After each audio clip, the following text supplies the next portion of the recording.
অন্নপূর্ণা ভান্ডারের টাকা এসে গেল, বার্ধক্য ভাতার টাকাও এসে গেল, কিন্তু যুবক যুবতীরা মাসিক 3,000 টাকা আর কবে পাবে বলুন তো? অনেকে ভাবছেন এই প্রকল্প বিষ পাও জলে, কারণ এই প্রকল্প নিয়ে এখনো পর্যন্ত সরকারের কোনো উচ্চবাচ্য নেই।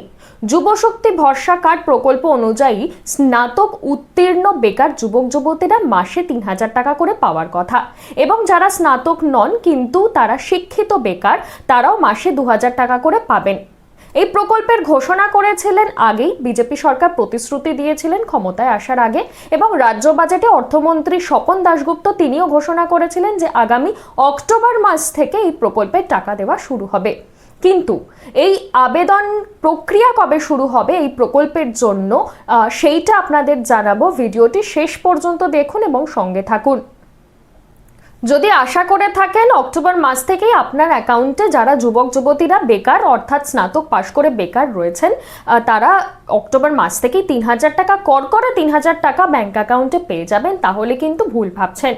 সরকারের দেওয়া 4টি নিয়মাবলী, অর্থাৎ যে যোগ্যতা প্রমাণ করতে হবে, সেই 4টে যোগ্যতা প্রমাণ করতে না পারলে কিন্তু আপনি সেই 3,000 টাকা পাবেন না। কি কি সেই 4টি শর্ত জেনে নিন। আবেদনকারীর বয়স 21 থেকে 45 বছরের মধ্যে হতে হবে। বেকারদের পারিবারিক মাসিক আয় 1 লক্ষ টাকার কম হতে হবে। এর থেকে বেশি হলে কিন্তু আপনি যোগ্য হবেন না। অন্য কোনো সরকারি সামাজিক সুরক্ষা প্রকল্পের সুবিধা নিলে এই প্রকল্পে আবেদন করা যাবে না। এছাড়া পশ্চিমবঙ্গের বাসিন্দা হতে হবে। তবে আবেদন প্রক্রিয়া শুরু হয়ে গেলে কিন্তু হাতে বেশি সময় পাবেন না, তাই আগেভাগে ব্যাংক অ্যাকাউন্টের সঙ্গে ডিবিটি লিঙ্কটা করিয়ে রাখুন। এছাড়া সরকার খুব শীঘ্রই ঘোষণা করবে তারিখ, দিন এবং ফর্ম ফিল আপের সমস্ত কিছু বিজ্ঞপ্তি দিয়ে ঘোষণা করা হবে, তাই অপেক্ষায় থাকুন এবং এই সংক্রান্ত আরও খবর পাওয়ার জন্য চ্যানেলটি সাবস্ক্রাইব করে রাখুন। ভালো লাগলে লাইক আর শেয়ার করুন।